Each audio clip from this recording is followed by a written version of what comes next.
ये serial killer एक party के बाहर खड़ा होकर काफी देर से अपनी शिकार का इंतजार कर रहा था और फिर जैसे ही माइक नाम का आदमी पार्टी से निकलने के बाद अपनी गाड़ी में आकर बैठा कि तभी पीछे से सीरियल किलर ने उसकी गर्दन में एक पतली सी तार फंसाकर उससे एक जगह पर चलने को कहा। अब अगर माइक उसकी बात को नहीं मानता तो सीरियल किलर उसे मौत के घाट उतार देता। इसीलिए वो चुपचाप सीरियल किलर की बात मानकर उसके साथ एक कैबिन में आ गया जहाँ सीरियल किलर ने पहले से ही 3 बच्चों की डेड बॉडीज को रखा हुआ था। लेकिन वो बच्चे सीरियल किलर ने नहीं बल्कि माइक ने खुद मारे थे क्योंकि उससे बच्चों को तड़पा कर मारना अच्छा लगता था। इसी चीज की सजा देने के लिए सीरियल किलर सबसे पहले तो माइक की गर्दन पर बेहोशी वाला इंजेक्शन लगाता है और बाद में माइक को होश आने पर वो एक टेबल पर टेप से नंगा बंधा होता है, जिस दौरान किलर सबसे पहले तो उसका ब्लड सैंपल एक सैंपल प्लेट में लेता है और बाद में बेरहमी से माइक की बॉडी के छोटे छोटे टुकड़े कर उसे मौत के घाट उतार देता है। अब वैसे इस सीरियल किलर का नाम डेक्स्टर था जिसे खून देखना बहुत ज्यादा पसंद है। वो ऐसे ही लोगों का शिकार करता है जो या तो खुद भी सीरियल किलर हो या फिर ऐसे मुजरिम हो जिनका सरकार भी कुछ नहीं बिगाड़ सकती। ऐसे ही लोगों के बारे में इंफॉर्मेशन निकालने के लिए डेक्स्टर पुलिस डिपार्टमेंट की फोरेंसिक टीम में काम करा करता था और अब इसकी अगली सुबह काम पर जाने से पहले डेक्स्टर एक नदी में मोटर बोट के सहारे जाकर माइक की लाश के टुकड़ों को ठिकाने लगाता है और फिर बाद में जल्दी से अपने घर में आकर एसी को खोलकर उसमें से एक लकड़ी का बॉक्स निकालता है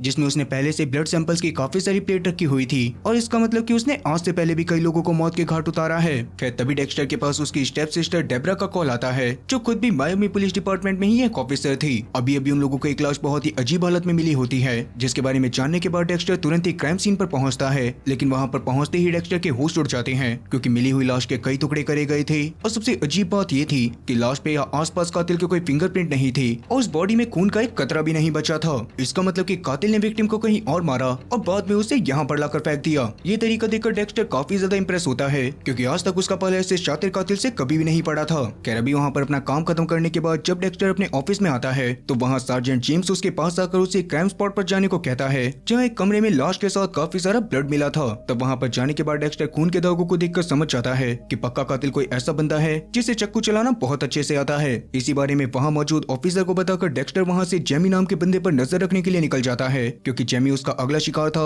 जो आज तक कई औरतों को अपने प्यार के जाल में फंसाकर उन्हें मौत के घाट उतार चुका था। लेकिन आज तक उसके बारे में किसी को पता नहीं चला। खैर भी जेमी को घर के बाहर बिजी देखकर डेक्स्टर तुरंत ही उसके घर में जाकर छानबीन करना शुरू कर देता है जहाँ पर उसे कई सारी एडल्ट मैगजीन्स मिलती हैं और थोड़ा सा छानबीन करने पर डेक्स्टर को जेमी की डार्क वेब पर मौजूद एक एडल्ट वेबसाइट के बारे में पता चलता है जिसमें जेमी लाइव आके लड़कियों के साथ ब्रूटली इंटीमेट होता था और बाद में उन्हें बहुत ही बेरहमी से जान से मार देता था। इस बारे में पता चलने पर डेक्स्टर जेमी को मारने का इरादा पक्का करता है लेकिन उसे किसी भी बात की जल्दी नहीं थी। इसीलिए अब रात होने पर वो अपना काम खत्म होते ही अपनी गर्लफ्रेंड रीटा के घर पहुंच जाता है। रीटा वैसे तो 2 बच्चों की माँ थी लेकिन उसका पति काफी सारी इलीगल एक्टिविटीज में इन्वॉल्व होने के कारण जेल में था और पहले के टाइम पर वो रीटा को बहुत ज्यादा परेशान भी करा करता था। इसीलिए उसके जेल में जाने के बाद ही रीटा की लाइफ में सुकून आया था। अब क्योंकि रीटा और डेक्स्टर दोनों ही अपनी लाइफ में एक तरह से काफी अकेले थे इसीलिए दोनों को एक दूसरे का साथ काफी अच्छा लगता था और अभी घर में थोड़ी देर बातें करने के बाद वो दोनों एंजॉय करने के लिए एक पार्टी में चले जाते हैं जहाँ डेक्स्टर काफी ज्यादा खुश था। पर तभी अचानक से उसकी नजर पार्टी से थोड़ा दूर मौजूद कई सारे पुलिस ऑफिसर पे पड़ती है जिन्हें देखकर डेक्स्टर जब उनके पास जाता है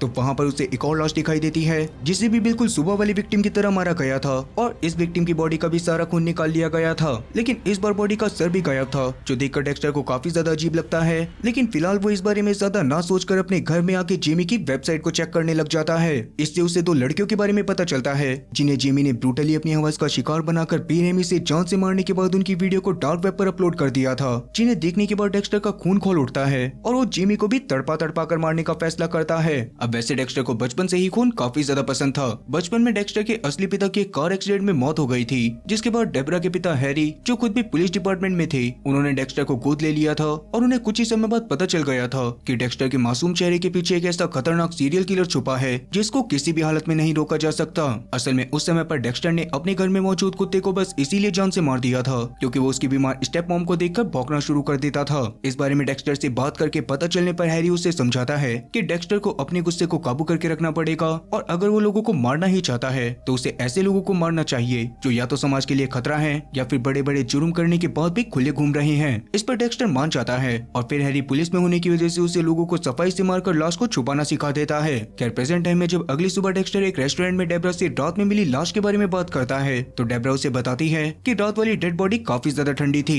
ये सुनते ही डेक्स्टर को समझ आ जाता है कि पक्का कातिल ने डेड बॉडी को फेंकने के लिए रेफ्रिजरेटर वाले ट्रक का इस्तेमाल करा होगा, इसीलिए उन्हें हाल ही में चोरी हुए रेफ्रिजरेटर ट्रक के बारे में इन्फॉर्मेशन निकालनी चाहिए और उसके बारे में ही पता करते करते वो कातिल तक पक्का पहुंच जाएंगे। ये आइडिया डेब्रा को भी काफी ज्यादा अच्छा लगता है और वो इस बारे में थोड़ी देर बाद ऑफिस में हो रही मीटिंग में बताती है। लेकिन डेब्रा की लेफ्टिनेंट मारिया डेब्रा डेब्रा को खास पसंद नहीं करा करती थी, इसीलिए वो उसकी बातों पर ज्यादा ध्यान न देकर जेम्स से बात करने के लिए कैबिन में चली जाती है। तो डेक्स्टर खुद भी मारिया के पास जाकर उसे रेफ्रिजरेटर ट्रक के बारे में सब कुछ बताता है, और क्योंकि मारिया असल में कहीं ना कहीं डेक्स्टर को पसंद करा करती थी, इसीलिए वो तुरंत ही डेक्स्टर की बात को मानकर एक टीम को गायब हुई रेफ्रिजरेटर ट्रक के बारे में छानबीन करने में लगा देती है। खैर, इसके थोड़ी देर बाद जब एक सुनसान बिल्डिंग में डेक्स्टर का अगला शिकार यानी कि जेमी कुछ लोहे की रॉड्स को चुराने आया होता है, तभी अचानक से उसकी नजर पास में लटके हुई कुछ फोटो के ऊपर पड़ती है, जिन्हें देखने के बाद तो उसकी फट के 4 से 64 हो गई थी, क्योंकि असल में वो उन्हीं लड़कियों की फोटो थी जिन्हें जेमी ने अब तक अपना शिकार बनाया था। तभी अचानक से डेक्स्टर उसके सामने आकर उसके ऊपर हमला करते हुए उसे बेहोश कर देता है, और बाद में जेमी को होश आने पर वो अपने आप को एक पॉलिथीन शीट पर टेप से बंधा हुआ पाता है,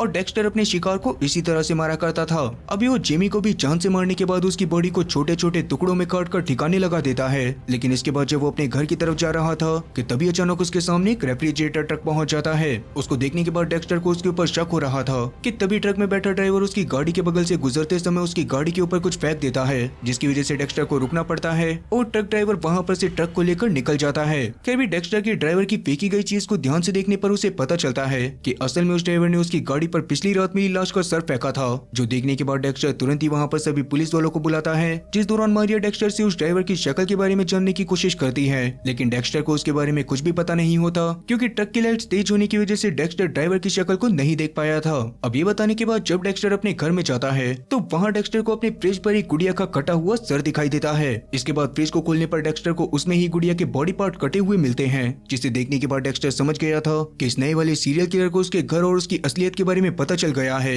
और वो डेक्स्टर के साथ खेल खेलना चाहता है। ये जानकर डेक्स्टर डरने की बजाय उल्टा खुश हो जाता है कि चलो कम से कम अब उसे किसी के साथ कंपटीशन करने को मिलेगा, और फाइनली उसका मुकाबला एक ऐसे सीरियल किलर से होगा जो उसके ही जितना शातिर है। अब इसके अगले दिन डेक्स्टर किसी काम से कोर्ट में जाता है, जहाँ से बाहर आते समय उसकी नजर एक रोते हुए परिवार के ऊपर पड़ती है, जिनके बेटे को एक बहुत ही अमीर आदमी ने अपनी गाड़ी से कुचलकर मार दिया था, मगर वो आदमी पैसे के दम पर लोगों के सामने ऐसा दिखा रहा था जैसे कि उस फैमिली के बेटे को उसने नहीं बल्कि उसके ड्राइवर ने जान से मारा है। इस बारे में जानने के बाद डेक्स्टर उस लड़के की केस को अच्छे से सुनता है और अपना अगला शिकार मैट को बनाने का फैसला करता है। आगे कोर्ट से बाहर निकलने के बाद डेक्स्टर एक और क्राइम स्पॉट पर जाता है, जहाँ एक आदमी को किसी ने ब्रिज से नीचे फेंक कर जान से मार दिया था, और उस आदमी के मुंह में एक मांस का टुकड़ा भी था। उसे देखने के बाद डेक्स्टर इस बात को समझ गया था कि पक्का उस आदमी के ऊपर भी कहीं और पर हमला हुआ होगा, जिस दौरान अपने बचाव में उस आदमी ने कातिल के हाथ या फिर पैर को काट कर उसके मांस के टुकड़े को नोच लिया होगा। पर इसके बावजूद कातिल जैसे तैसे उसे मारने में कामयाब रहा और बाद में उसे ब्रिज से नीचे फेंक दिया। खैर, इसके थोड़ी देर बाद डेक्स्टर के अपने ऑफिस में आने पर डेब्रा उसके पास आकर उसे उसके नए बॉयफ्रेंड जॉन के बारे में बताती है, जिसके बारे में जानने के बाद डेक्स्टर को भी काफी ज्यादा अच्छा लगता है और डेब्रा को उसके और रीटा के साथ डबल डेटिंग पर चलने के लिए कहता है।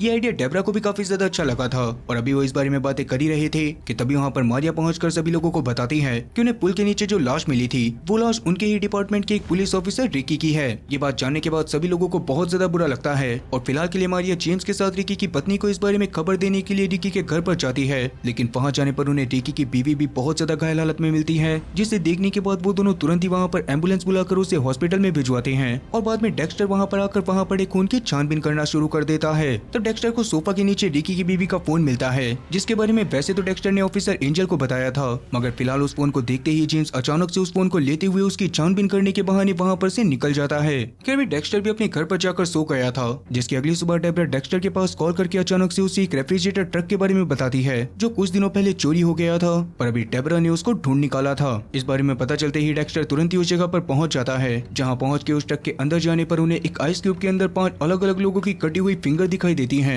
जिसे देखने के बाद डेक्स्टर, डेब्रा और एंजल काफी ज्यादा हैरान होते हुए उस आइस क्यूब को अपने साथ अपने ऑफिस में लेकर आ गए थे। वहाँ उस बर्फ के टुकड़े के ऊपर गर्म पानी डालने पर सबको 5 उंगली पर अलग अलग नेल पॉलिश दिखाई देती है, जिसे देखने के बाद वैसे तो किसी को कुछ भी समझ में नहीं आता, लेकिन डेक्स्टर इस बात को समझ जाता है कि वो किलर असल में उसे इम्प्रेस करना चाहता है, और ये बात डेक्स्टर को इसी वजह से समझ में आई थी क्योंकि वही सेम नेल पॉलिश किलर ने उसके घर में रखी डॉल पर भी लगाई थी। अब उतने में ही एंजल को पता चलता है कि रिकी के मुंह में मिला मांस का टुकड़ा नॉर्बेटो नाम के एक गैंगस्टर का था, जो गुरेरो नाम के एक माफिया के लिए काम करता है। अभी नॉर्बेटो गुरेरो के साथ ही बैठकर पोकर खेल रहा होता है, पर तभी जेम्स काफी सारे ऑफिसर के साथ नॉर्बेटो के पास जाकर उसे पकड़कर जेल में ले आता है, जहाँ पर जब जेम्स और मारिया उससे पूछताछ कर रहे थे तो नॉर्बेटो बार बार यही कह रहा था कि उसने रिकी को नहीं मारा है। लेकिन तभी मारिया की नजर नॉर्बेटो के हाथ पर मौजूद एक जख्म पर पड़ती है, जिसे देखने के बाद वो समझ गई थी कि रिकी ने नॉर्बेटो के उसी हाथ पर काटा होगा। इसी बीच डेक्स्टर और एंजल को भी रिकी के घर में छानबीन करते हुए वहाँ नॉर्बेटो का खून मिल जाता है, जिससे ये बात साफ हो रही थी कि रिकी को नॉर्बेटो ने ही जान से मारा है, और बाद में रिकी की बीवी के ऊपर हमला करने वाला इंसान भी नॉर्बेटो ही था।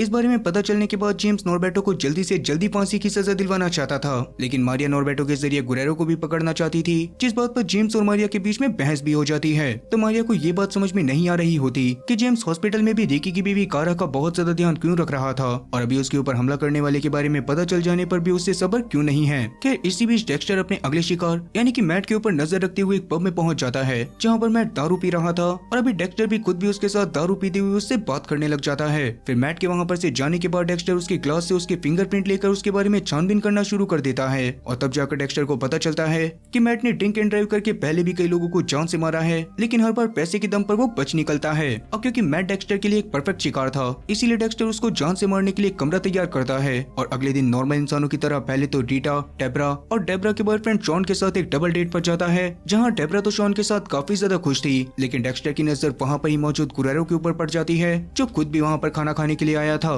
इधर जेल में अचानक से नॉर्बर्टो के पास एक पुलिस ऑफिसर आकर उसको कई बार स्टैप करते हुए जान से मार देता है, जिससे ऐसा गुरेरो नहीं करवाया था, क्योंकि वो समझ गया था कि पुलिस वाले नॉर्बर्टो के जरिए उसको पकड़ना चाहते हैं। वहीं रात में जब डेक्स्टर रीटा के घर पर उसके साथ इंटीमेट होने वाला होता है, तभी अचानक रीटा को अपने पुराने हस्बैंड की हरकतें याद कर पैनिक अटैक आने लग जाते हैं, जो देखकर डेक्स्टर उसको संभालने की कोशिश करने लग गया था। और तभी अचानक उसकी नजर न्यूज पर पड़ती है, जिसमें नॉर्बर्टो की मौत के बारे में बताया जा रहा था। अब इसके अगले दिन डेब्रा के ऑफिस में अचानक से उनके डिपार्टमेंट का हेड टॉम पहुंच जाता है, जो पहले के टाइम पर डेब्रा के पिता हैरी का काफी अच्छा दोस्त हुआ करता था, और अभी असल में टॉम को डेब्रा के उस रेफ्रिजरेटर ट्रक को ढूंढने के बारे में पता चला होता है, जिससे खुश होकर वो डेब्रा को प्रमोट करते हुए होमोसाइड डिपार्टमेंट में भेज देता है। होमोसाइड डिपार्टमेंट में जाने की वजह से डेब्रा खुद तो काफी ज्यादा खुश हो गई थी, लेकिन मारिया को इससे कुछ खास अच्छा नहीं लगता। खैर अब रात में जब अपना काम खत्म करने के बाद मारिया अपने घर में जा रही थी, तभी अचानक उसकी नजर जेम्स के ऊपर पड़ती है, जिसे देख के वो उसके पास जाकर उसे रिकी की बीवी के बारे में बताती है, जिसको हॉस्पिटल में सुबह सुबह हार्ट अटैक आने की वजह से उसकी मौत हो गई थी। इस बारे में सुनकर जेम्स काफी ज्यादा दुखी हो जाता है, क्योंकि असल में उसका कारा के साथ अफेयर चल रहा था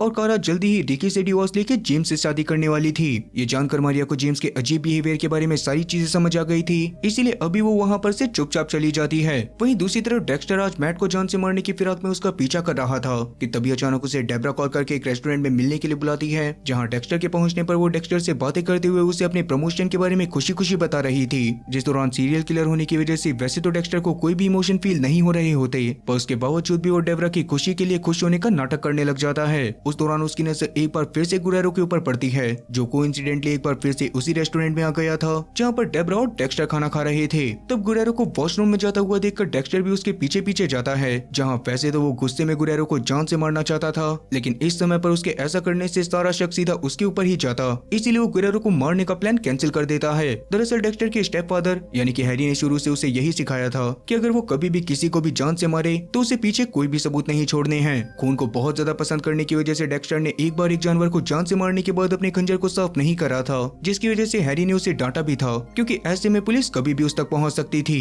यही रीजन भी था कि डेक्स्टर इतनी बारीकी से लोगों को जान से मारता था कि उसके बारे में कभी किसी को पता न चल सके। खैर प्रेजेंट टाइम में डेक्स्टर वापस से मैट के पीछे लग जाता है और सीधा उसको उस कमरे में लेकर आ जाता है जो उसने मैट को मारने के लिए तैयार करा था। तब मैट की आंख खुलती ही उसकी भी फट के 4 से 64 हो जाती है, जिस दौरान डेक्स्टर सबसे पहले तो उसे उस लड़के की वीडियो दिखाता है जिसको मैट ने जान से मारा था, और मरने से पहले वो लड़का अपने परिवार वालों के साथ बहुत ज्यादा खुश था। उसको देखने के बाद मैट डेक्स्टर से अपनी जान की भीख मांगने लग जाता है, लेकिन मैट उस पर कोई भी दया दिखाए बिना उसको भी जान से मारने के बाद उसके बॉडी पार्ट्स को ठिकाने लगा देता है। आगे डेक्स्टर के उसके घर पहुंचने पर डेक्स्टर को फ्रिज के गेट पर वापस से उसी डॉल का सर चिपका हुआ दिखाई देता है, पर इस बार फ्रिज खोलने पर फ्रिज के अंदर से डॉल के बॉडी पार्ट्स गायब थे। इससे डेक्स्टर को ये बात तो समझ आ गई थी कि अब किलर कहीं ना कहीं डेक्स्टर को चैलेंज कर रहा था, इसीलिए अब डेक्स्टर नहाते हुए भी इस बारे में सोचने लग जाता है कि अब इसके अगले दिन रिकी के फ्यूनरल को अटेंड करने के बाद डेक्स्टर वापस से अपने नए शिकार को ढूंढने के लिए निकल जाता है, और तब उसकी नजर जेल से छूट रहे जेरेमी नाम के एक टीनेज लड़के के ऊपर पड़ती है, जिसने 4 साल पहले एक लड़के को बुरी तरह चक्कू मार मार कर खत्म कर दिया था।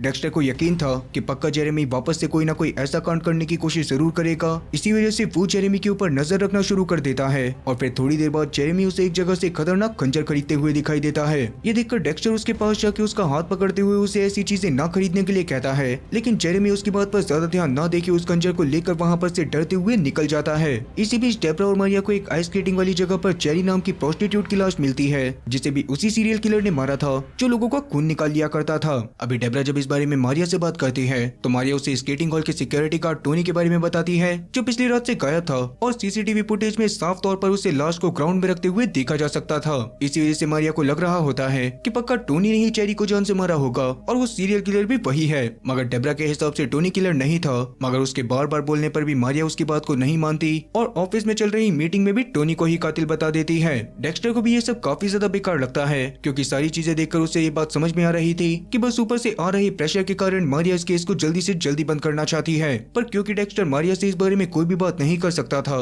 इसीलिए फिलहाल के लिए वो शांत रहना सही समझता है। लेकिन डेब्रा शांत ना बैठकर टोनी के बेगुनाह होने के बारे में सबूत ढूंढने के लिए एंजल के साथ रात वाली सीसीटीवी फुटेज को बार बार देखने लग जाती है। तो उसे ये बात समझ में आती है कि टोनी की लाश रखते समय टोनी खुद भी काफी ज्यादा डरा हुआ था और कैमरा के ब्लाइंड स्पॉट पर कोई खड़ा होकर उसे ये सब करने के लिए मजबूर कर रहा था। तब इस बारे में बताने के लिए डेब्रा सीधा टॉम के पास चली जाती है और इस बात पर टॉम को भरोसा हो भी जाता है, लेकिन वो इस बात से काफी ज्यादा नाराज था कि डेब्रा अपनी सीनियर मारिया को इस बारे में कुछ भी बताए बिना सीधा उसके पास आ गई। इस पर डेब्रा उसे मारिया के बिहेवियर के बारे में बताती है, लेकिन फिर भी टॉम डेब्रा की भलाई के लिए उसको ही डांटता है और बाद में अकेले में मारिया को अपने पास बुलाकर उससे कहता है कि उसे डेब्रा की बातों को भी सुनना चाहिए। तो मारिया टॉम के सामने तो इस बात पर मान जाती है, लेकिन बाद में वो मीडिया बुलाकर न्यूज में टोनी को ही कातिल ऐलान कर देती है। इस बारे में डेब्रा को पता चलने पर वो काफी ज्यादा गुस्सा होती है, लेकिन वो कुछ भी नहीं कर सकती थी। इधर कारा की मौत की वजह से जेम्स तो अलग ही देवदास बना हुआ था, इसीलिए वो सीधा गुरेरो के पास जाकर एक चर्च में उसके परिवार और उसके लोगों के सामने उसकी काफी ज्यादा बेइज्जती करता है और वहाँ पर से तुरंत ही 9-2-11 हो लेता है।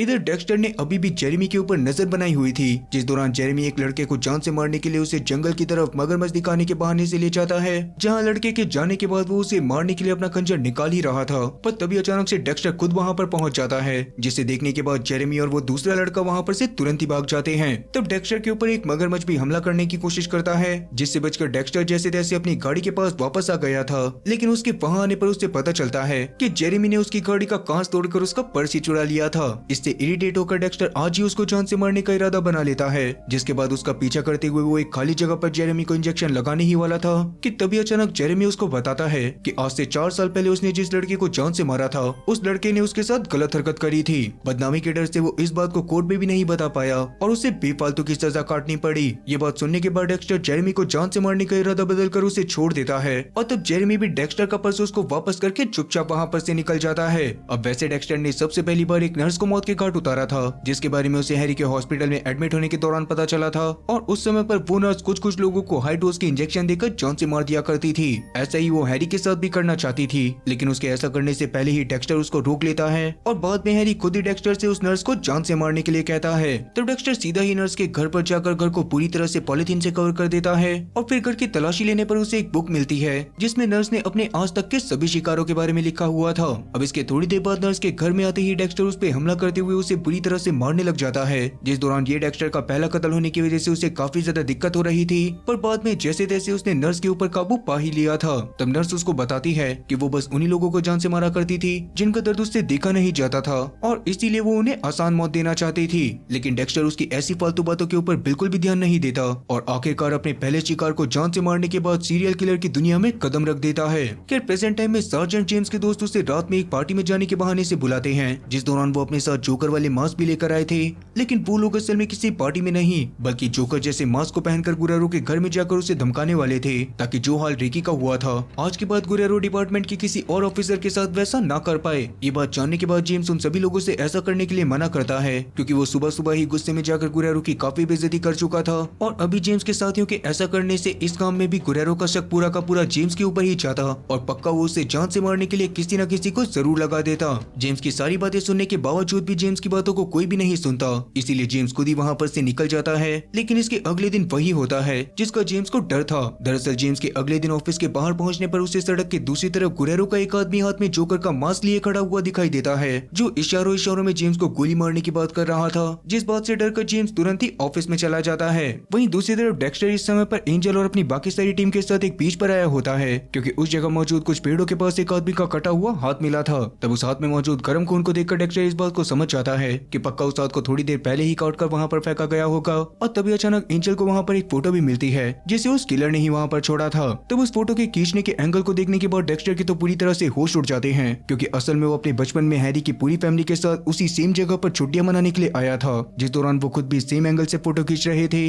अगर फोटो खींचते समय साइकोपैथ होने की वजह से उस समय पर डेक्स्टर को हंसी नहीं आ रही थी। ये देखकर हैरी उसे साइड में ले जाकर समझाता है कि उसे अपने आप को बचाने के लिए लोगों में घुलना मिलना सीखना पड़ेगा और उसके लिए उसको स्माइल करना आना चाहिए, बेशक से वो स्माइल फेक ही क्यों ना हो। तब हैरी की बातों को समझकर डेक्स्टर भी फोटो में स्माइल करते हुए फोटो को खिंचवाता है और अभी जब जब वो प्रेजेंट टाइम में अपने घर में जाकर अपनी फैमिली एल्बम को देखता है तो उसे ये बात समझने में देर नहीं लगती कि किलर ने उसके घर में आकर उसकी फैमिली एल्बम को भी देखा होगा और अब वो डेक्स्टर के साथ और ज्यादा खेल खेलना चाहता है। इसी बीच पुलिस स्टेशन में टॉम अचानक से मारिया के ऑफिस में जाकर उसके ऊपर चिल्लाना शुरू कर देता है क्योंकि असल में बीच पर मिलने वाला कटा हुआ हाथ टोनी का था, जिसका मतलब कि वो अब तक खुद भी सीरियल किलर का शिकार बन चुका है, जबकि मारिया ने तो पूरी न्यूज में उसको ही कातिल बताकर उसकी बहुत ज्यादा बदनामी कर दी थी। अभी मारिया को इस बात की सजा देने के लिए टॉम मारिया से ही टोनी के घर पर जाकर उसकी मौत के बारे में बताने के लिए कहता है, जिस पर पहले तो मारिया नहीं मानती मगर बाद में टॉम के सीनियर होने की वजह से उसे टॉम की बात माननी पड़ती है। अब वैसे टोनी के घर में सिर्फ उसकी माँ मौजूद थी, जिसे टोनी की मौत की खबर मिलने पर वो बहुत ज्यादा दुखी होते हुए मारिया से एक ही वादा लेती है कि वो किसी भी तरह से उसके बेटे की लाश को उस तक लेकर आ जाए ताकि वो उसका अंतिम संस्कार अच्छे से कर सके।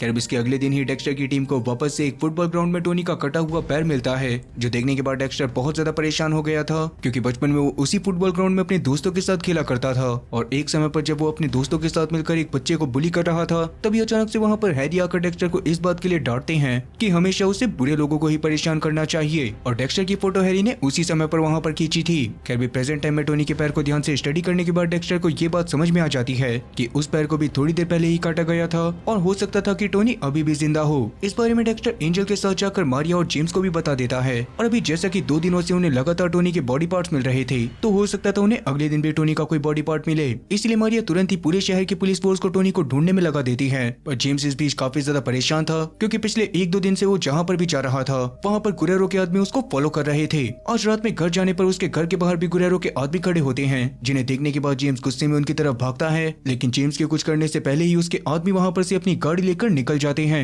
इसी बीच डेक्स्टर अपने घर में अपनी फोटो एल्बम को देखते हुए इस बारे में पता करने की कोशिश कर रहा था कि वो किलर अगले दिन जेम्स के बॉडी पार्ट को कहाँ पर रख सकता है और तब अपने बचपन की फेवरेट जगह की लोकेशन को देखने के बाद डेक्स्टर को वो जगह सही लगती है, मगर अगले दिन तक उस जगह पर जाके काफी देर तक इंतजार करने के बावजूद भी वो किलर वहाँ पर नहीं आता। तभी अचानक से डेक्स्टर को डेब्रा ने कॉल करके एक दूसरी जगह पर बुलाया, जिस जगह पर भी पहले वो बचपन में अपनी फैमिली के साथ जा चुका था और इस बार जेम्स का बॉडी पार्ट उस जगह पर मिला था। इस बात से परेशान होकर डेक्स्टर एक बार वापस से रात में अपने घर में आकर अपनी फैमिली एल्बम को देखने लग गया, जिस दौरान रीटा ने उसके घर पर आकर सबसे पहले तो डेक्स्टर के साथ थोड़े से मजे करे और बाद में वो खुद भी डेक्स्टर के साथ उसकी फैमिली फोटो देखने में लग गई। उसी दौरान डेक्स्टर को इस बात का एहसास हुआ कि असल में वो किलर टोनी के बॉडी पार्ट्स को उसी जगह पर डाल रहा था जहाँ पर डेक्स्टर कभी न कभी हैरी के साथ गया हो। इस बारे में समझ आते ही डेक्स्टर ने रीटा को किस करते हुए वहाँ पर से भेज दिया और बाद में अपनी फोटो एल्बम को वापस से देखने पर उसे ये बात समझ में आई कि वो किलर कहाँ पर होगा। असल में फोटो में उसे एंजल टू मर्सी नाम का एक हॉस्पिटल दिखाई दिया था जहाँ पर हैरी के पिता ने 30 सालों तक काम करा था, पर आज के टाइम पर वो हॉस्पिटल बंद होकर पूरी तरह से खंडर बन चुका था। और डेक्स्टर का ये अंदाजा पूरी तरह से सही निकलता है क्योंकि उस हॉस्पिटल वाली बिल्डिंग के बेसमेंट में जाने पर उसे टोनी बहुत ही बुरी हालत में एक बेड पर पड़ा हुआ दिखाई देता है, जिसकी आंखों पर पट्टी बंधी हुई थी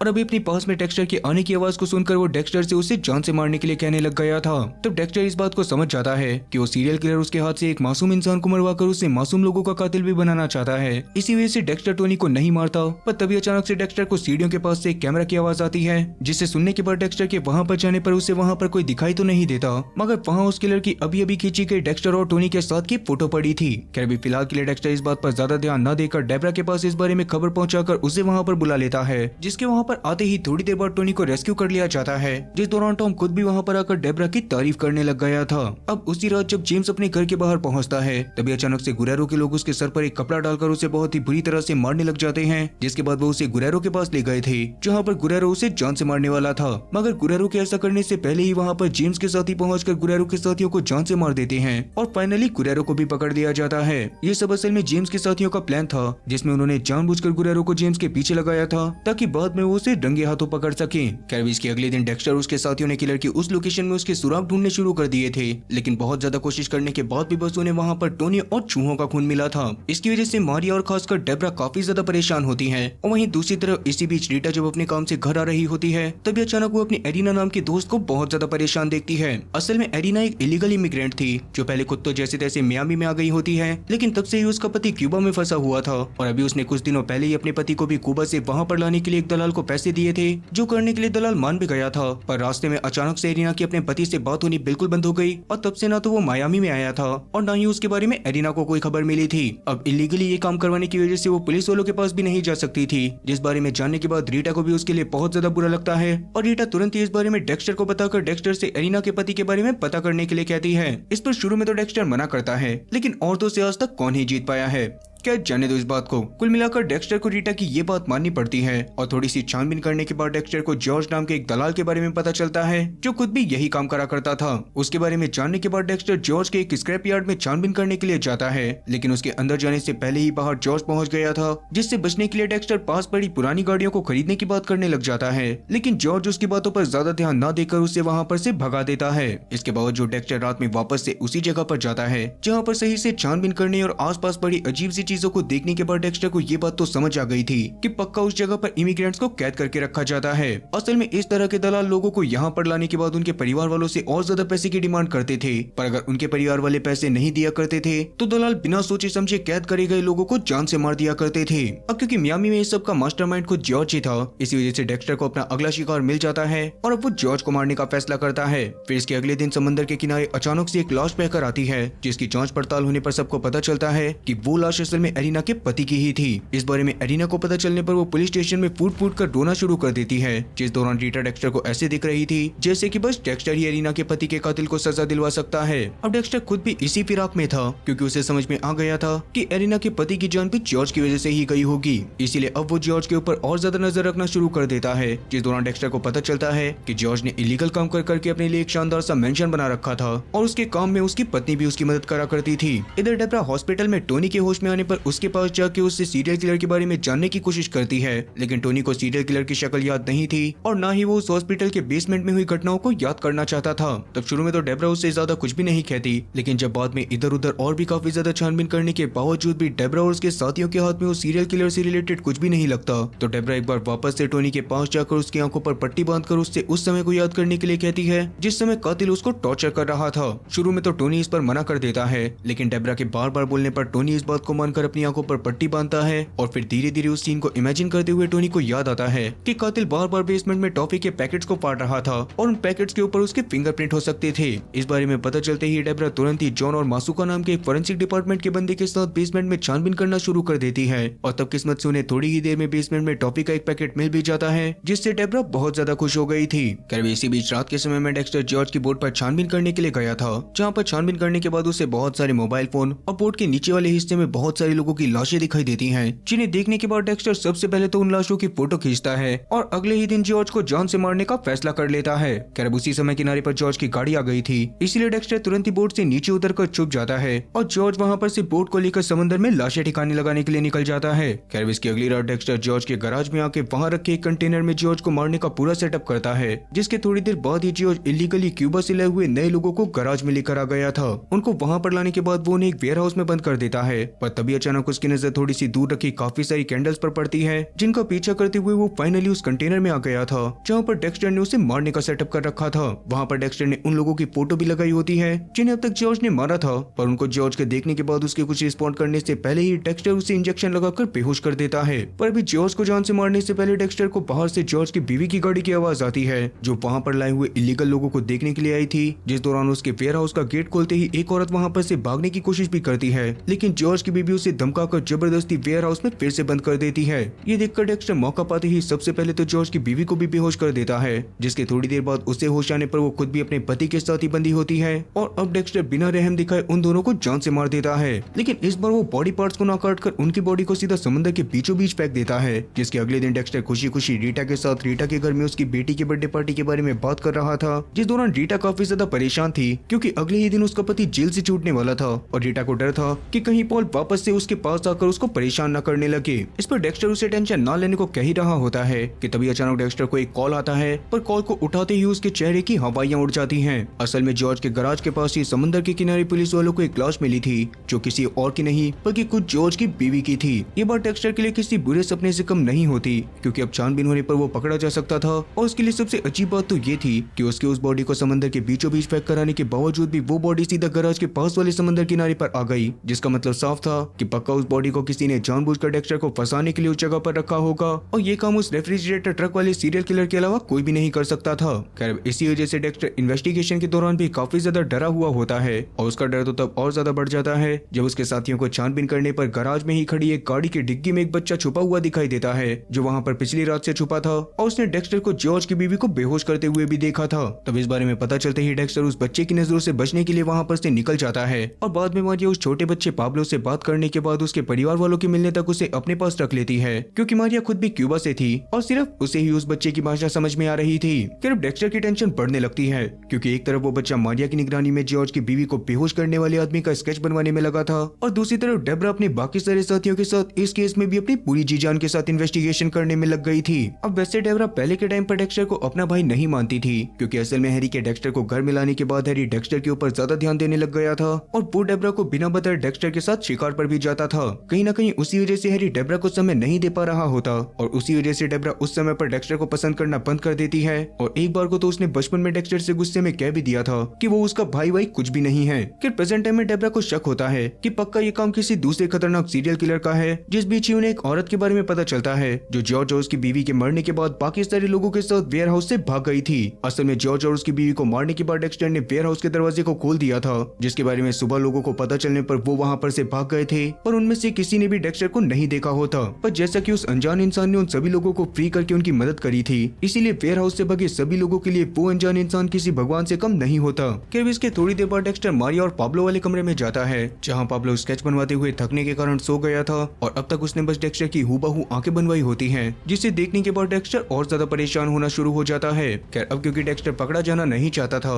इसीलिए वो रात में अपने सभी टूल्स और मर्डर वेपन्स को समंदर में ठिकाने लगाने चला जाता है, जिस दौरान सभी चीजों को ठिकाने लगाने के बाद वो अपने पास मौजूद ब्लड सैंपल प्लेट्स को देखने लग जाता है, क्योंकि असल में वही प्लेट्स उसकी जीवन भर की असली कमाई थी, और वो डेक्स्टर के लिए किसी खजाने से कम नहीं होती। उन्हें देखते हुए डेक्स्टर को वो सब बुरे लोग याद आने लगते हैं जिन्हें आज तक डेक्स्टर ने मौत के घाट उतारा था। तभी अचानक डेक्स्टर की नजर जॉर्ज की बीवी वाली प्लेट पर पड़ती है, जिस पर उस रेफ्रिजरेटर ट्रक वाले सीरियल किलर ने स्माइली बनाई हुई थी, और अभी उस प्लेट को देखकर डेक्स्टर को अपने आप को बचाने का आइडिया आ गया था। इसके लिए वो तुरंत ही उस ब्लड सैंपल को एक खंजर पर लगाकर खंजर को जॉर्ज के गराज में छुपा देता है, जिसके पहले उसने अपनी फोरेंसिक स्किल्स का यूज करते हुए खंजर पर जॉर्ज के फिंगरप्रिंट भी छोड़ दिए थे, और अगले दिन जेम्स के पास जाकर उससे बातों बातों में उसे ये यकीन दिला दिया था कि शायद जेम्स को असली कातिल के बारे में पता करने के लिए उसे जॉर्ज के वेयर हाउस में एक बार फिर से जांच पड़ताल करनी चाहिए। खैर तब जेम्स को वहाँ पर जॉर्ज के फिंगरप्रिंट वाला खंजर मिलने पर यह बात साबित हो जाती है कि जॉर्ज ने खुद ही अपनी बीवी को जान से मारा होगा, जिसके बाद वो गायब हो चुका है। खैर अब जैसा कि जॉर्ज की लाश तो अब तक समंदर में पूरी तरह से गायब हो चुकी थी, इसी वजह से बाकी सारे ऑफिसर्स को भी इस बात पर बड़ी आसानी से भरोसा हो जाता है, और तभी वहाँ पर मारिया पाब्लो की बनवाई गई तस्वीर लेकर पहुंच जाती है।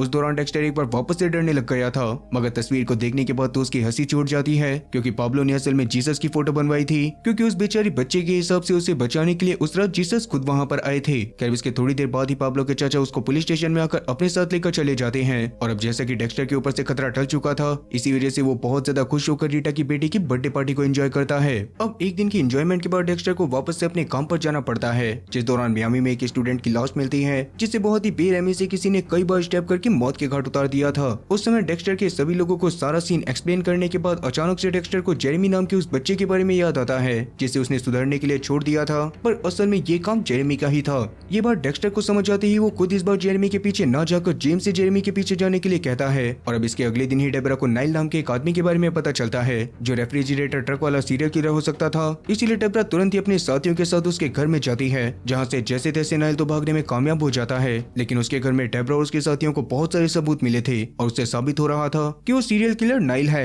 खैर अभी नाइल की कैंपिंग वैन वाली घर के पास खुदाई करने पर उन्हें वहाँ एक पुरानी लाश भी मिलती है, जिसे देखने के बाद डेबरा तुरंत ही अपने सभी साथियों के साथ नाइल के पीछे लगकर उससे एक होटल के बाहर पकड़ लेती है, जिस दौरान नाइल वैसे तो खुद भी अपने आप को वही सीरियल किलर दिखा रहा था, लेकिन उसकी हरकत देखने के बाद डेक्स्टर को ये बात समझने में देर नहीं लगती कि नाइल असल में वो सीरियल किलर नहीं है, और वो बस फेमस होने के लिए सारा ड्रामा कर रहा था। लेकिन अभी उसके नाइल से कोई पूछताछ करने से पहले ही जेरेमी को भी जेल में डाल दिया जाता है, जिसके फिंगरप्रिंट क्राइम सीन पर मिले फिंगरप्रिंट से मैच हो गए थे, और ये बात साबित हो चुकी थी कि उस बच्चे को जेरेमी ने ही मारा था। इसीलिए अभी उसके बारे में जानने के बाद डेक्स्टर सबसे पहले जेरेमी से जाकर मिलता है, जहाँ उसे जेरेमी के लिए काफी ज्यादा बुरा लग रहा था, क्योंकि असल में जेरेमी बिल्कुल डेक्स्टर की तरह था, और डेक्स्टर चाहता था कि वो खुद हैरी की तरह जेरेमी को गाइड करे। इसीलिए वो जेरेमी से कहता भी है कि उसे लोगों के सामने अपने आप को नॉर्मल दिखाना पड़ेगा। इसीलिए वो जेरेमी को अपने बारे में सारी सच्चाई बताने के बाद उसे समझाता भी है कि उसे हमेशा बच के रहने के लिए लोगों के सामने अपने आप को नॉर्मल दिखाना पड़ेगा, जिस बात को जेरेमी समझ भी रहा था, लेकिन वो ज्यादा समय तक डेक्स्टर की बातों से मोटिवेटेड नहीं रह पाता, और अगले दिन तक जेल में अपने आप को खत्म कर लेता है।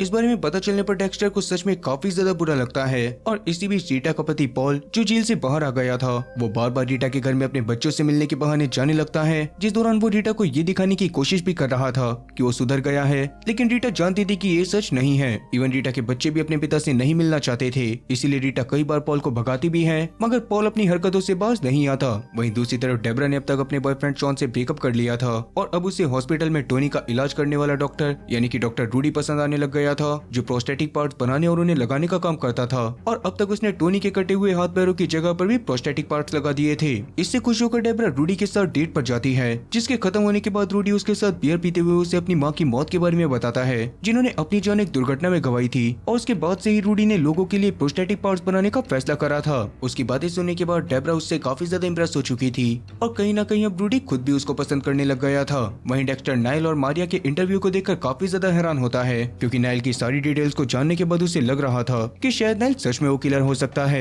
इसीलिए अभी कुछ सोचकर वो मारिया के इंटरोगेशन रूम से निकलने के बाद खुद नाइल के सामने पहुंच जाता है, जिस दौरान नाइल उसे देखकर बहुत ज्यादा शॉक होता है और उससे पूछता है कि भाई तुम हो कौन। ये सुनते ही डेक्स्टर के चेहरे पर एक बड़ी सी स्माइल आ गई थी। असल में अब उससे कंफर्म हो चुका था कि नाइल वो किलर नहीं है, क्योंकि उस किलर को तो डेक्स्टर के बारे में सब कुछ पता है। इसीलिए अब वो मारिया को नाइल के सामने एक आदमी का कटा हुआ सर ले जाने को कहता है और मारिया के ऐसा करने पर मारिया ऐसा दिखा रही थी कि वो नाइल से बस जानना चाहती हो कि नाइल ने उस आदमी को कैसे जान से मारा था। लेकिन उस असली इंसान के कटे हुए सर को देखने के बाद तो नाइल की फट के 4 से 64 हो जाती है, जिससे सबको ये चीज समझने में देर नहीं लगती कि नाइल वो किलर नहीं है और वो किलर अभी भी आजाद है। अब इसी बीच डेक्स्टर को एक चिट्ठी मिलती है जो उसकी पूरी जिंदगी बदल देती है। उस चिट्ठी में उसके पिता की मौत के बारे में लिखा था, जो आज के दिन ही हार्ट अटैक से मरे थे और मरने से पहले उन्होंने डेक्स्टर के लिए अपनी थोड़ी बहुत प्रॉपर्टी के साथ एक मेंटल हेल्थ का इंश्योरेंस भी छोड़ा था। ये जानकर तो डेक्स्टर की पूरी तरह से होश उड़ जाते हैं, क्योंकि हैरी के हिसाब से तो डेक्स्टर के पिता बहुत पहले ही एक एक्सीडेंट में मारे जा चुके थे। इसलिए शुरू में डेक्स्टर को लगता है कि शायद उस मरने वाले बूढ़े आदमी से गलती हो गई होगी, लेकिन कोई भी इंसान मरने से पहले अपने बेटे के लिए मेंटल हेल्थ का इंश्योरेंस क्यों छोड़ेगा। यही सोचकर डेक्स्टर इस बारे में रीटा से बात करता है और दोनों अगले ही दिन उस बूढ़े आदमी के गाँव में जाने का फैसला करते हैं, जहाँ पर जाने के बाद डेक्स्टर को उस बूढ़े आदमी की पड़ोसन से बात करके पता चलता है कि वो बूढ़ा इंसान सच में काफी अच्छा इंसान था। लेकिन डेक्स्टर इस बारे में ज्यादा न सोचकर उस बूढ़े आदमी के घर में जाकर छानबीन करना शुरू कर देता है। तब शुरुआत में तो डेक्स्टर को वहाँ पर ज्यादा चीजें नहीं मिलती और उसी रात घर में डेबरा और रूडी भी डेक्स्टर को सिंपैथी देने के लिए पहुंच जाते हैं, जिससे डेक्स्टर को थोड़ा सा अजीब लगता है। लेकिन नॉर्मल इंसानों के लिए लोगों की ये हरकत काफी मायने रखती है। वैसे आप लोग नॉर्मल हो या फिर आप लोगों को भी डेक्स्टर की तरह लोगों को मारने का मन करता है? कमेंट सेक्शन में इस बारे में जरूर बताना। खैर, इसकी अगली सुबह डेक्स्टर के हॉस्पिटल जाके उस बूढ़े आदमी के डॉक्टर से बात करने पर उसे पता चलता है कि असल में उस बूढ़े आदमी को हार्ट अटैक आने की कोई बुरी संभावना नहीं थी और वो तो काफी फिट था, जिस बारे में जानने के बाद डेक्स्टर के पूरी तरह से होश उड़ जाते हैं और वो तुरंत ही उस बॉडी को चेक करने की डिमांड करता है। तब बॉडी को देखते समय डेक्स्टर की नजर बूढ़े आदमी की कोहनी पर मौजूद एक टैटू के ऊपर पड़ती है, जिससे उसे याद आता है कि वही सेम टैटू उसने अपने बचपन में भी काफी बार देखा था। इसीलिए अभी डेक्स्टर को भी लगने लग गया था कि शायद वो बूढ़ा आदमी उसका ही पिता है। इस बात की कंफर्मेशन के लिए डेक्स्टर तुरंत ही उस बूढ़े आदमी और अपने ब्लड का सैंपल मायामी में मासूका के पास चेक करने के लिए भेज देता है, जिसके अगले दिन रिपोर्ट आने पर मासूका सीधा उस बूढ़े आदमी के घर के लैंडलाइन पर कॉल करता है, जिसे डेबरा रिसीव करती है। असल में बूढ़े आदमी और डेक्स्टर का ब्लड सैंपल 100% मैच हो गया था, जिसका मतलब कि वो इंसान सच में डेक्स्टर का पिता था, जिस बारे में जानने के बाद तो डेबरा भी दंग रह जाती है। फिर डेक्स्टर को इस बारे में पता चलने पर उसे समझ में नहीं आ रहा होता कि हैरी ने उससे ये बात क्यों छुपाई थी। और अब सबसे बड़ा सवाल ये था कि अगर डेक्स्टर के पिता पूरी तरह से फिट थे तो उन्हें हार्ट अटैक कैसे आया। इस बारे में और ज्यादा छानबीन करने पर डेक्स्टर को पता चलता है कि उसके पिता को हैवी ड्रग का इंजेक्शन लगाकर मारा गया था, जिस बारे में वो रात में घर आकर डेबरा और रूडी से भी बात करता है, क्योंकि अब वो किसी भी हालत में असली कातिल तक पहुंचना चाहता था। इस पर डेबरा उसे समझाने की कोशिश करती है कि डेक्स्टर बस चीजों को फैसिनेट कर रहा था और उसके पिता की मौत एकदम नेचुरल है, क्योंकि उनकी उम्र में किसी को भी हार्ट अटैक आना बहुत आम बात थी। तब इस बात पर डेक्स्टर और डेबरा की बहुत ज्यादा बहस होती है और अब डेक्स्टर किसी भी हालत में कातिल को ढूंढने का पक्का मन बना चुका था। फिर इसके अगले दिन पड़ोस में रहने वाली उसी बूढ़ी औरत से बात करने पर डेक्स्टर को पता चलता है कि उसके पिता की मौत के एक दिन पहले काले बाल वाला एक केबल वर्कर उसके घर में आया था, जिसके बारे में पता चलते ही डेक्स्टर को ये बात समझ आ जाती है कि पक्का उसके पिता को उसी इंसान ने जान से मारा होगा। अब डेक्स्टर अपने पिता की बॉडी पर और भी कोई मार्क ढूंढने के लिए रात में हॉस्पिटल में चुपके से अंदर घुस जाता है, लेकिन हॉस्पिटल में जाने के बाद उसे ये बात पता चलती है कि हॉस्पिटल वालों ने उसके पिता की बॉडी को फर्नेस में डालकर अब तक उसको राख में तब्दील कर दिया था।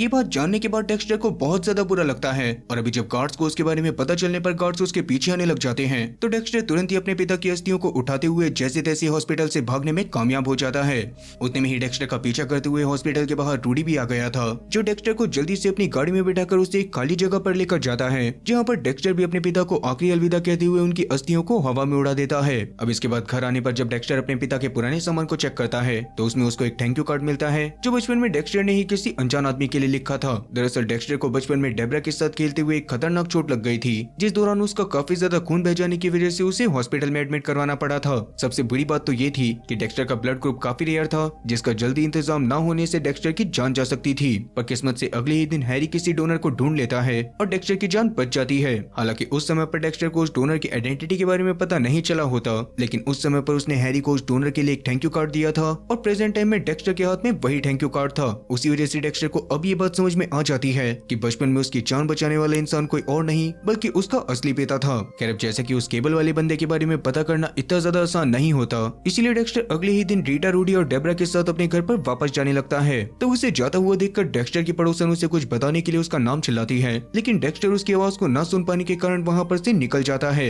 अब इसके बाद रीटा के रात में अपने घर में पहुंचने पर थोड़ी ही देर में वहाँ पर पॉल बहुत ही ज्यादा नशे की हालत में आ जाता है, जो रीटा के साथ बदतमीजी करते हुए उससे उसके बच्चों के बारे में पूछने लग गया था। लेकिन रीटा इस बात को जानती थी कि बच्चों के बारे में जानने के बाद पॉल उन्हें मार पीट भी सकता है, इसीलिए वो पॉल को बार बार वहाँ पर से जाने के लिए कहने लग जाती है। लेकिन जब पॉल उसकी बात को नहीं मानता तो रीटा पहले तो उसे इंटीमेट होने का लालच देकर अपने साथ कमरे में ले जाती है, जहाँ इंटीमेट होने की बजाय रीटा पॉल का ध्यान भटकाते हुए उसे बेसबॉल बैट से बहुत ही बुरी तरह से मारती है और जल्दी से अपने बच्चों को उनके कमरे से निकालकर घर से भाग जाती है। अब इसके अगले दिन डेक्स्टर के पिता की पड़ोसन के घर पर एक केबल वाला पहुंचता है, जो असल में कोई और नहीं बल्कि खुद रूडी था और रेफ्रिजरेटर ट्रक वाला सीरियल किलर भी वही है। ये जानने के बाद वैसे तो आप लोग समझ ही गए होंगे कि वो डुकरिया रूडी को देखने के बाद डेक्स्टर को रूडी के बारे में बताने के लिए ही आवाज लगा रही थी, लेकिन अब तो उसकी आवाज डेक्स्टर तक पहुंचने से पहले ही रूडी उसका राम नाम सत्य कर देगा। खैर अभी इसके थोड़ी देर बाद ही पुलिस स्टेशन में एक पार्सल आता है, जिसको देखने के बाद सभी लोगों के पैरों तले जमीन खिसक जाती है, क्योंकि पार्सल में खून से बना एक कंटेनर था और उसके बीच में एक होटल रूम की चाबी तैर रही थी। उसको देखने के बाद अभी डेब्रा और जेम्स के उस होटल रूम में जाने पर उनकी आंखें फटी की फटी रह गई थी, क्योंकि कमरे की सारी दीवारें, जमीन और वहाँ रखी हर एक चीज खून से सनी पड़ी थी।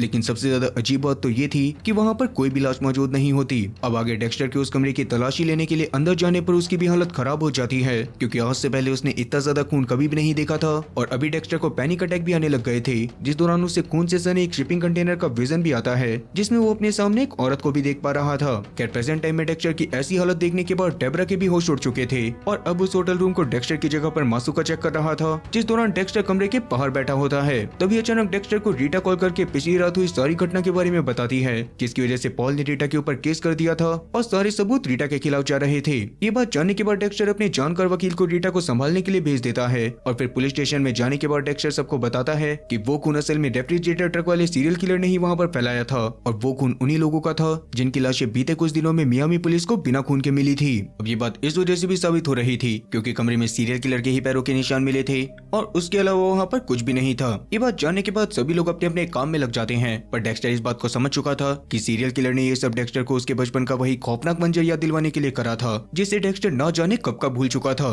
लेकिन सीरियल किलर डेक्स्टर को वो मंजर याद क्यों दिलवाना चाहता है, डेक्स्टर को ये बात समझ में नहीं आ रही होती। दूसरी तरफ अभी के लिए जेम्स और डेब्रा वापस से उसी होटल रूम में छानबीन करने के लिए जाते हैं, जहाँ मौजूद एक रेडियो में 103 फ्रीक्वेंसी सेट करी गई थी और साथ ही वहाँ पर एक बाइबल की किताब को रखकर उसमें लिबर्टी का स्टैंड वर्स 3 पर मार्क करा गया था, जिसमें लिखा हुआ था कि जो लोग मेरे पास हैं उनके सामने मैं पवित्र ठहराया जाऊंगा और सबके सामने मेरी महिमा होगी। अब ये सारी बातें जेम्स और डेब्रा को तो समझ में नहीं आ रही होती, लेकिन रूडी के इस लाइन को मार्क करने का साफ मतलब था कि बेशक से लोगों के सामने उसके कारनामे आ गए हैं, लेकिन जो लोग उसके साथ हैं वो उसे बहुत अच्छा मानते हैं और उनकी नजरों में वो पवित्र है। वहीं दूसरी तरफ ऑफिसर एंजल, जिसका जल्दी ही डिवोर्स होने वाला था, वो अपने गम को भुलाने के लिए एक बार में जाके एक लड़की के साथ डांस करने लगता है। उसी दौरान उसकी नजर क्लब में मौजूद एक औरत पर पड़ती है, जिसका एक हाथ नकली था और उस नकली हाथ के नेल्स पर वैसी ही नेल पेंट लगी हुई थी जैसी नेल पेंट कहानी की शुरुआत में मिले बर्फ ब्लॉक में जमी हुई 5 उंगलियों के नाखूनों पर लगी हुई थी। इसलिए अब एंजल तुरंत ही उस औरत के पास जाकर उससे बात करता है और तब एंजल को पता चलता है कि एक समय पर उस औरत की मुलाकात एक आदमी से हुई थी जिसे प्रोस्थेटिक पार्ट से काफी ज्यादा प्यार था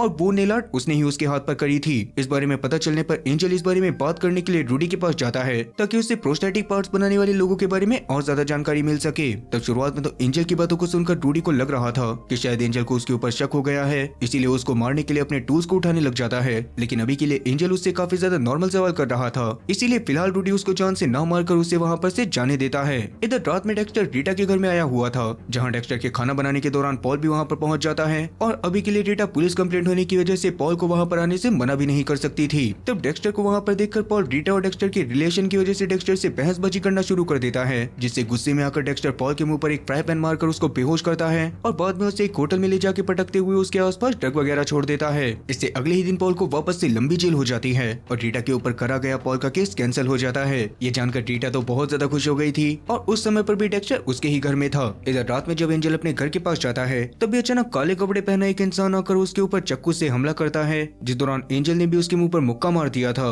लेकिन एंजल के घायल होने की वजह से वो उस आदमी को पकड़ नहीं पाता और वो आदमी वहाँ पर से भागने में कामयाब हो जाता है। तब एंजल की हालत बहुत ज्यादा खराब होने की वजह से उसे हॉस्पिटल में एडमिट करवा दिया गया था और वहीं डेक्स्टर फिलहाल के लिए अपने भूले गए पास्ट को याद करने के लिए वापस से उसी खून से सने होटल रूम में आ जाता है, जहाँ उसे याद आता है कि एक औरत को किसी ने बचपन में उसकी आंखों के सामने चेनसो से काट दिया था और उसी घटना ने डेक्स्टर के दिमाग पर एक ऐसा गहरा असर छोड़ा था कि उसकी मेंटेलिटी साइको किलर वाली हो गई थी। क्या प्रेजेंट टाइम में डेक्स्टर वहाँ पर से उस जगह पर आ गया था जहाँ पर एंजल के ऊपर हमला हुआ था, लेकिन जब से डेक्स्टर को चेनसो वाली घटना याद आई होती है तब से लगातार उसे हर जगह पर वही विजन्स आ रहे थे, जिससे डेक्स्टर काफी ज्यादा परेशान हो जाता है। इधर रूडी, जिसने ही असल में एंजल के ऊपर हमला करा था, वो इस बात से गुस्से में था कि उस क्लब वाली औरत की वजह से एंजल लगभग उस तक पहुंच ही गया था। इसलिए रूडी पहले तो उस औरत के पास जाकर उससे मिलता है और उसके साथ इंटीमेट होने के बहाने उसे अपने कमरे में लेकर आ जाता है। वहाँ के उसके साथ इंटीमेट होते हुए रूडी ने उसे बेहोश कर दिया था, जिसके अगले दिन जब मियामी के लोग क्रिसमस की छुट्टियां मना रही होती हैं, तभी डेक्स्टर और उसकी टीम को जल्दी से शहर के बीचों बीच मौजूद एक क्रिसमस ट्री के पास बुलाया जाता है,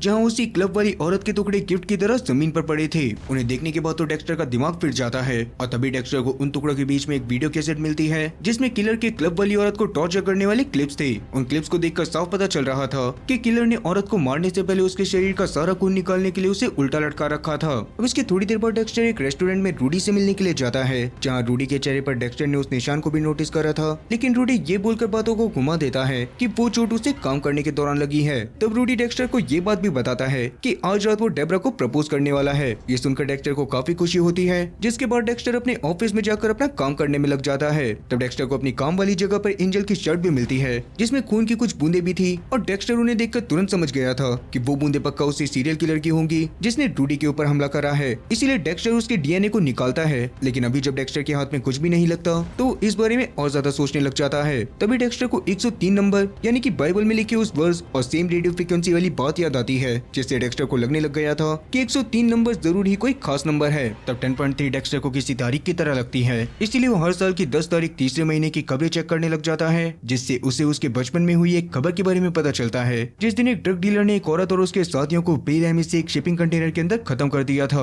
वो वही औरत थी जिसको डेक्स्टर ने अपने विजन में देखा था और अभी डेक्स्टर को याद आ जाता है कि वो औरत असल में उसकी माँ थी। तब अपनी माँ के बारे में और ज्यादा जानकारी निकालने के लिए डेक्स्टर सीधा डेब्रा के पिता हैरी की एक पुरानी दोस्त के पास जाता है, जिससे बात करने के बाद डेक्स्टर को पता चल गया था कि असल में डेक्स्टर की माँ एक ड्रग डीलर के लिए काम करा करती थी और डेक्स्टर की माँ के करे गए किसी छोटे झोल की वजह से डीलर ने गुस्से में आकर डेक्स्टर की माँ और उसके साथियों को डेक्स्टर के सामने ही चेनसो से जिंदा काट दिया था। हैरी ने उसी इंसिडेंट के बाद डेक्स्टर को अपने पास रखा था, क्योंकि उस समय पर डेक्स्टर काफी ज्यादा छोटा था और हैरी इस बात को जानता था कि अगर डेक्स्टर अपने असली पिता के पास रहेगा तो उसे अपनी माँ के बारे में सच्चाई कभी न कभी जरूर पता चलेगी और वो चीज डेक्स्टर को पूरी तरह से तोड़ देगी। ये जानकर डेक्स्टर काफी ज्यादा हैरान होता है और उसे समझ में नहीं आ रहा होता कि उस सीरियल किलर का उस डेट से क्या लेना देना है। तब किलर के बारे में और ज्यादा जानने के लिए डेक्स्टर एंजल के पास हॉस्पिटल में जाता है, जहाँ एंजल बातों बातों में डेक्स्टर को बताने लग गया था कि उसने उस किलर के ऊपर किस एंगल से हमला करा था। इस बारे में जानने के बाद डेक्स्टर को समझ आ जाता है कि चोट पक्का किलर के होठ के पास लगी होगी और तभी अचानक से डेक्स्टर को रूडी के होठ पर लगी हुई चोट के बारे में भी याद आता है। इससे डेक्स्टर का शक रूडी की तरफ जाने लग गया था, जिसके बारे में ही सोचते हुए वो एंजल के कमरे से बाहर जाता है, जहाँ मौजूद डेब्रा डेक्स्टर को बताती है कि रात में रूडी ने उसे एक बोट पर मिलने के लिए बुलाया था। ये बात सुनने के बाद डेक्स्टर उसे वहाँ पर जाने से नहीं रोकता और रात में डेब्रा के जाने के बाद खुद रूडी के घर में छानबीन करने के लिए चला जाता है। तब वैसे तो डेक्स्टर को रूडी के घर में कुछ भी नहीं मिलता, लेकिन जैसा कि वो खुद भी एक सीरियल किलर था, इसीलिए वो अपने सीरियल किलर वाले माइंड का इस्तेमाल करके रूडी के घर के बाहर मौजूद डस्टबिन की भी चेकिंग करता है, जिसमें डेक्स्टर को रूडी के खून से सनी हुई एक रुई भी मिल गई थी और उसे पुलिस स्टेशन की लैब में लाकर डेक्स्टर सीधा एंजल की शर्ट पर मिले डीएनए से मैच करने लग गया था। तो वो मैच पूरी तरह से मैच हो जाता है, जिससे डेक्स्टर समझ गया था कि वो सीरियल किलर असल में कोई और नहीं बल्कि रूडी है। ये बात समझ आते ही डेक्स्टर तुरंत ही डेब्रा को बचाने के लिए बाहर की तरफ भागता है, लेकिन उसे समझ में नहीं आ रहा होता कि रूडी डेब्रा को अपने साथ कहां पर लेकर गया होगा। इधर डेब्रा को प्रपोज करने के बाद रूडी उसे अपने साथ शिप में ड्रिंक करने के लिए बुलाता है, जिस दौरान पहला पैग लगाते ही डेब्रा बंद होने लग गई थी, क्योंकि रूडी ने उसकी ड्रिंक में बेहोशी वाली दवाई मिलाई होती है। तभी अचानक से डेब्रा की नजर सामने के टेबल पर रखी वैसे ही टॉफी रैपर के ऊपर पड़ती है, जैसी उसे उस हॉस्पिटल के बेसमेंट वाली जगह पर मिली थी। और अभी उस टॉफी के रैपर को देखने के बाद डेब्रा को भी ये बात समझ में आ जाती है कि वो सीरियल किलर कोई और नहीं बल्कि रूडी है। लेकिन अभी डेब्रा के कुछ करने से पहले ही वो ड्रग की वजह से बेहोश हो गई थी और रूडी अब उसे भी मारने का मन बना चुका था। वहीं अगले दिन तक काफी देर तक छानबीन करने के बाद डेक्स्टर को ये बात समझ में आ गई थी कि पक्का रूडी डेब्रा को उसी जगह पर लेकर गया होगा जहाँ पर डेक्स्टर और डेब्रा ने अपने बचपन को बिताया है, मतलब कि हैरी के पुराने घर पर। इसी वजह से डेक्स्टर सीधा उस जगह पर पहुंच जाता है और उसका शक पूरी तरह से सही निकलता है, क्योंकि रूडी सच में वहीं पर मौजूद था। तब जाके रूडी डेक्स्टर के सामने एक्सप्लेन करता जाता है कि रूडी असल में कोई और नहीं बल्कि डेक्स्टर का सगा भाई था, जिसने खुद भी डेक्स्टर के साथ अपनी माँ को करते हुए देखा था। पर डर के मारे वो तो वहाँ पर से भाग गया था और बाद में हैरी ने बस डेक्स्टर को अपने पास रख लिया था। और तब से ही रूडी को ये लगता है कि हैरी ने डेक्स्टर को अपने पास रख के उसे रूडी से दूर कर दिया था। इसीलिए ही उसने हैरी से बदला लेने के लिए डेब्रा को पकड़ा होता है और अभी वो डेक्स्टर को अपने साथ घर के अंदर लेकर जाता है, जहाँ पर उसने डेब्रा को जान से मारने के लिए उसे बांध कर रखा हुआ था। तब रूडी डेक्स्टर से उसको जान से मारने के लिए कहता है, जिसके मरने के बाद डेक्स्टर और रूडी साथ में मिलकर लोगों को जान से मार सकते थे। और डेक्स्टर के लिए ये अपॉर्चुनिटी गोल्डन अपॉर्चुनिटी से बिल्कुल भी कम नहीं थी।